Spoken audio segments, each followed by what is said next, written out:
Bonjour à tous, merci d'être avec nous et bienvenue dans RH Perspective. Pour les entreprises qui peuvent se le permettre, le retour au bureau se passe souvent de manière hybride avec 2 ou 3 jours finalement de télétravail par semaine. Un compromis qui semble convenir aux employeurs et aux travailleurs. Mais sur le terrain, la réalité est loin d'être aussi simple. Nombreux travailleurs affirment qu'ils en ont assez du télétravail. D'autres craignent le retour au bureau pour de multiples raisons. Alors comment se montrer inventif pour que ce retour au présentiel se passe dans les meilleures conditions? On en parle avec nos 2 invités aujourd'hui. Bonjour à tous les 2. Bonjour. Diane Zigas-Rosen, vous êtes directrice des ressources humaines chez Groupe S. Oui. Et Olivier Strobant, vous êtes Managing Director Benelux de Stepstone. Merci à tous les 2 de participer à cette émission.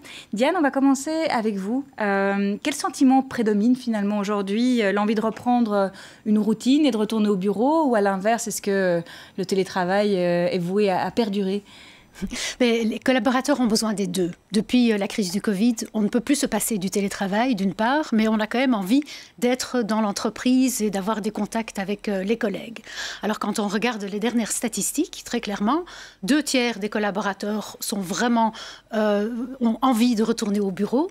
Et alors il y a les extrêmes, 15% des collaborateurs qui veulent rester uniquement à domicile et 15% qui veulent être uniquement en entreprise.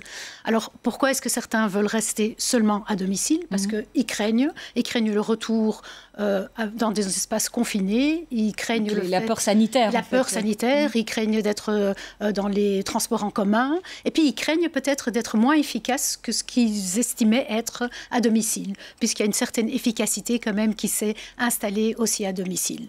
Est-ce qu'il n'y aurait pas aussi une crainte finalement de perdre, alors ces derniers mois, certains ont vécu un peu leur équilibre vie professionnelle, vie privée de manière différente. Est-ce que finalement on n'a pas peur de perdre aussi ce nouvel équilibre? C'est-à-dire il y a justement l'équilibre vie privée, vie professionnelle qui s'est faite et qui s'est vraiment bien incorporé auprès des collaborateurs. Oui. Et donc il y en a certains qui ont envie vraiment de retourner au travail et d'être avec les autres, avoir une communication beaucoup plus large, parce que pour le bien-être, on a besoin d'être avec les collègues. Il y en a qui aiment être chez eux, c'est ça que je disais aussi, quelque part, qui aiment avoir cette flexibilité en se disant je ne suis pas là tous les jours, je ne suis pas présent tous les jours. Non, effectivement, mais c'est une façon de travailler, une adaptabilité que tout le monde a eue, et je pense que les 2 vont très bien ensemble, et donc ça se passe généralement assez bien. Olivier, finalement, est-ce que c'est donc un système hybride qu'on voit? C'est un peu la grande tendance aujourd'hui, avec un retour 2 à 3 jours. Quel conseil vous donneriez finalement aux entreprises pour que ce retour au travail se passe de manière optimale? Alors, je rebondis un petit peu sur ce que vient de dire Diane. Effectivement, il y a des gens pour lesquels c'est une évidence de revenir au bureau et sont ravis de revenir au bureau. Nos études ont montré qu'effectivement, on se retrouve dans ce genre de proportions. Alors effectivement, il y a aussi un certain nombre de personnes qui sont moins à l'aise ou ont moins cette envie de revenir au bureau pour différentes raisons. Et là, on doit vraiment réussir, en tant que manager, en tant qu'entreprise, à replacer l'entreprise et à montrer la valeur ajoutée de venir en présentiel au bureau. Alors, on voit chez certains de nos clients des initiatives qui sont des initiatives un petit peu ludiques. On organise des petits déjeuners, on organise des lunchs, on organise une chasse au trésor pour rendre le retour au bureau agréable et pour à nouveau permettre aux gens de se sentir bien ensemble et de se sentir en fait la valeur ajoutée d'être ensemble au travail. Donc les aider vraiment à recréer du lien social. Oui, exactement. Ouais. Pour certaines personnes qui se... Oui. On voit très clairement, on a fait une étude en octobre 2020, donc il y a quelques mois déjà, où 80% des gens nous disaient oui, on est en manque de contacts sociaux. Et oui, on en souffre. Et donc, oui, les gens, clairement, sont demandeurs de retourner au travail. Après, il y a un certain nombre de pourcentages, de segments de gens qui sont moins à l'aise, encore pour différentes raisons. Et c'est un vrai challenge pour les entreprises aujourd'hui de regagner le cœur aussi de ces personnes-là. Oui. Diane, encore vos conseils? Oui, je vous écoute. Je voulais juste encore dire un point. Souvent, en fait, on voit la différence de vue au niveau des collaborateurs en fonction de leur vie privée.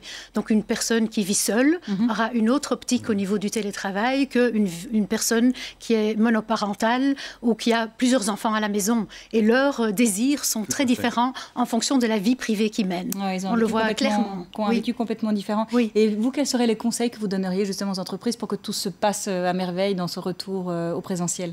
Mais pour que tout se passe à merveille, c'est que d'abord, il faut une communication accrue. Il faut que nous aidons, en tant que HR en tout cas, les managers à utiliser les outils, comment dirais-je, qui sont aujourd'hui très facile à utiliser pour que les collaborateurs qui sont encore à domicile et ceux qui sont sur le lieu de travail puissent collaborer ensemble. Pour qu'il puisse y avoir du coworking en fait à ces deux niveaux. D'accord. On parlait tout à l'heure de dire que finalement la nouvelle tendance était de passer de 2 à 3 jours par semaine. Est-ce qu'il y a moyen d'être un peu plus flexible par rapport au fait de fixer 2 à 3 jours? Alors, ce qu'on voit aujourd'hui, c'est un petit peu le résultat des derniers mois. Donc aujourd'hui, effectivement, on tourne autour d'une logique de 2 à 3 jours au travail ou à la maison. Donc c'est un petit peu la norme. Il est très clair que vers le futur, cette flexibilité va s'accentuer. Que ce soit en termes d'heures, donc on pense aux familles monoparentales, une semaine elles peuvent venir très tôt au travail, la semaine d'après elles ne peuvent pas arriver avant 10 heures. En fonction de la garde des enfants, une semaine sur 2. Exactement. Cette flexibilité-là va persister et même se développer. Que ce soit au niveau géographique, je veux travailler depuis chez moi, depuis chez mes parents, depuis notre maison de campagne, un petit peu plus loin de Bruxelles par exemple. C'est un choix que les gens vont vouloir faire. Une flexibilité en termes de rémunération. Donc on voit que cette flexibilité, c'est quelque chose qui va s'accentuer. Évidemment, le cadre juridique doit accompagner cette flexibilité. On se rend compte qu'aujourd'hui, il y a des contraintes administratives ou juridiques qui ne permettent pas de faire tout et n'importe quoi. Et c'est très bien comme ça.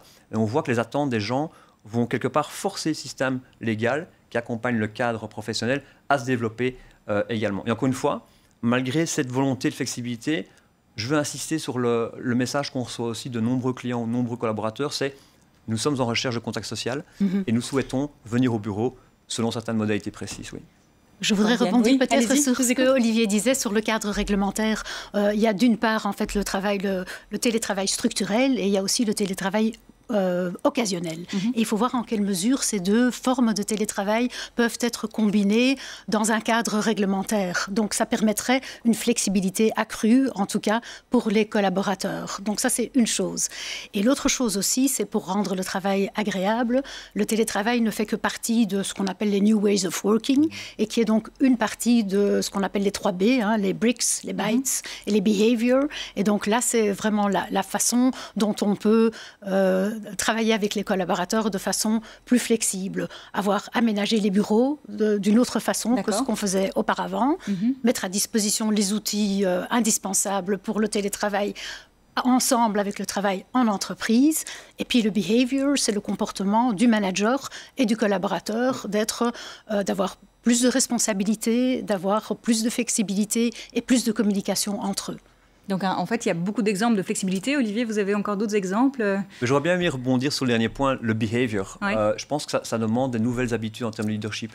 Oui. Et ces nouvelles habitudes ne sont pas évidentes pour certains managers et ne sont pas non plus évidentes pour certains employés. Il n'est pas donné à tout le monde de se trouver seul chez soi devant son écran ordinateur et de définir comment organiser sa journée. Donc, les behaviors, je pense, se jouent à différents niveaux. Je pense à un autre point très important, et on le voit maintenant dans la situation actuelle. Il est crucial d'avoir une équipe qui travaille sur la transition, le retour au bureau. Cette équipe a pour mission de comprendre les différentes directives qui nous parviennent de différents niveaux de pouvoir ou différents centres décisionnaires et les traduire vers les équipes. Parce que je pense qu'à côté de tout ce qu'on vient de dire, il y a un autre élément qui est crucial, c'est qu'il est important que l'employé se sente rassuré et à l'aise au travail. Donc safety first, je pense ici c'est un élément important aussi. Les gens doivent sentir qu'au bureau, les mesures sont prises pour que je puisse me sentir bien et je ne vais pas rentrer à la maison avec un virus de plus sans l'avoir demandé. Il est peut-être intéressant aussi de rappeler en fait que le télétravail ne touche en réalité que 40% des travailleurs.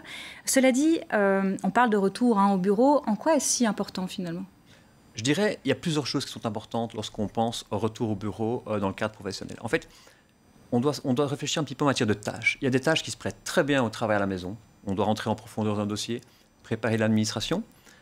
Et des tâches pour lesquelles une vraie présence en groupe et une interaction en groupe est nécessaire et permet d'apporter une réelle valeur ajoutée. Pour lesquelles, par exemple? On parle souvent de sessions de problem solving. On est face à une situation complexe. Ensemble, on réfléchit comment apporter une solution. C'est d'office plus riche lorsqu'on est en présentiel. On parle de sessions de travail créatif, lorsqu'on doit trouver une idée pour une campagne publicitaire, par exemple. J'aimerais citer un deuxième public qui est le public des forces de vente. Alors, j'ai constaté moi-même que les forces de vente, lorsqu'elles sont en présence et elles sont dans une même salle, dégagent une réelle énergie, une motivation, une envie qu'on ne retrouve pas lorsque les gens sont derrière leur écran, chez elles. C'est très dur de vendre et de garder l'énergie et l'envie toute une journée lorsqu'on est derrière son écran, seul, chez soi. Donc on peut parler finalement d'une intelligence collective ou d'une efficacité collective, Diane ? Oui, c'est tout à fait ça. Donc, certaines activités qu'on fait à domicile, et alors c'est de la réflexion individuelle et on peut être très efficace, c'est très bien, mais rien ne vaut une collaboration sur le terrain pour, par exemple, des projets d'innovation, pour trouver des nouvelles idées. C'est en faisant du brainstorming dans une salle avec même des post-it comme il était d'usage de faire. Ça fonctionne vraiment très, très bien. Le faire derrière son écran, on n'a pas le même ou la même facilité de trouver des nouvelles idées, des nouvelles innovations et des nouveaux projets en fait en collaboration avec nos collègues. Donc vous parlez surtout d'innovation, hein, j'entends, donc c'est de créativité. Finalement, le collectif propose plus de créativité, encourage la créativité ? Absolument. Quand on est seul, on peut s'imaginer certains nouveaux produits ou certaines nouvelles approches ou certaines nouvelles façons de travailler. Mais ça se fait le mieux quand on parle avec les collègues et quand on est ensemble dans une pièce. C'est comme ça qu'on crée, et c'est ce qu'on appelle la co-création. Elle se fait essentiellement dans une team, dans une organisation de bureau. Olivier, vous confirmez finalement cette intelligence collective ? Alors, je confirme, et il y a une dimension importante là-dedans, tout ce qui a trait à l'ambiance et l'atmosphère. Et comment tu génères une énergie, et c'est effectivement beaucoup plus compliqué lorsqu'on est derrière un écran. Et le gros challenge pour la plupart des entreprises, c'est aussi de faire admettre ça à leurs employés. Il y a des gens qui vont vous dire ça marche beaucoup mieux quand je suis chez moi. Et convaincre ces personnes-là, c'est assez compliqué. Donc là aussi, il y a un vrai challenge pour chaque entreprise de replacer le fait d'être présent au bureau comme une réelle valeur ajoutée pour tout un chacun, à la fois au niveau individuel, moi, j'ai besoin de contacts sociaux, mais aussi pour l'entreprise, le résultat du travail est plus riche. D'accord. Merci beaucoup Olivier et merci Diane de participer à cette émission. Merci à vous de l'avoir suivi. À très bientôt sur LN24 pour d'autres rencontres.